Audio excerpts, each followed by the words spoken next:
ఒక గల్పన్న జీవితం గురించి చెప్తున్నా. ఇంటికి పెద్ద కొడుకున్నంత కట్టం ఇవ్వలకుండది.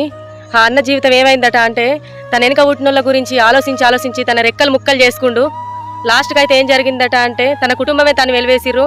గింత లగ్గం అయినాక కథ నువ్వు ఓనిరా, నాకు కాదురా, నా కొడుకు కాదురా, నా పుట్టినోని కాదురా అనుకుంటా పెళ్ళ మాయల పడ్డవారా అనుకుంటా మాటలు మాట్లాడుకుంటా ఆయన చిత్రహింసలు పెట్టుకుంటా ఆయన లాస్ట్కి అయితే జీవితం ఎటుగాకుండా వేసిర్రట.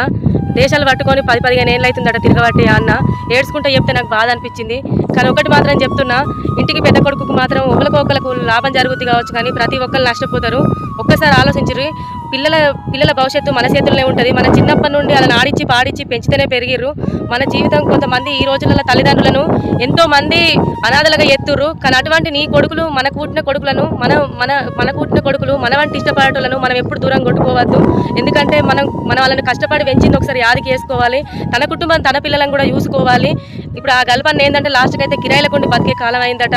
అంతా ఏడ్చుకుంటా చెప్తే నాకు కన్నీరు ఆగలి. నా రెక్కలు ముక్కలయ్యేదాకా చేసినంతసేపే కాదు, ఒక్కసారి ఆలోచించాలి. తను ఎంత కట్టపడ్డాడు, ఎట్లా నాతోటి ఉన్నాడు, ఎట్లా నాతోటి తిరిగిండు, ఎట్లా చేసిండు, ఎంత కుటుంబం గురించి, నా పిల్లల గురించి, ఎందుకన్నా నా పిల్లల గురించి ఆలోచించిండు అని కూడా మన తల్లిదండ్రులను ఆలోచించుకోవాలి. కానీ అన్నా నువ్వు బాధపడకు, నీకు ఖచ్చితంగా నా దేవుడు చూస్తాడు.